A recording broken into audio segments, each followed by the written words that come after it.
Muhammad, the slave of Allah. My name is Muhammad, the slave of Allah. Are you a slave of Allah? Are you?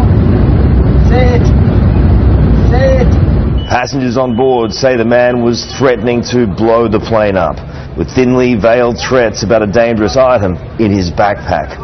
The plane was turned around, and by 3:47 was back on the tarmac, beginning an almost 3-hour standoff.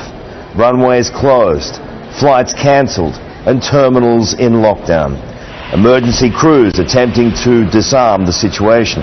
The first passengers finally evacuated at 6:30 p.m. The man at the center of the saga taken off the plane in cuffs.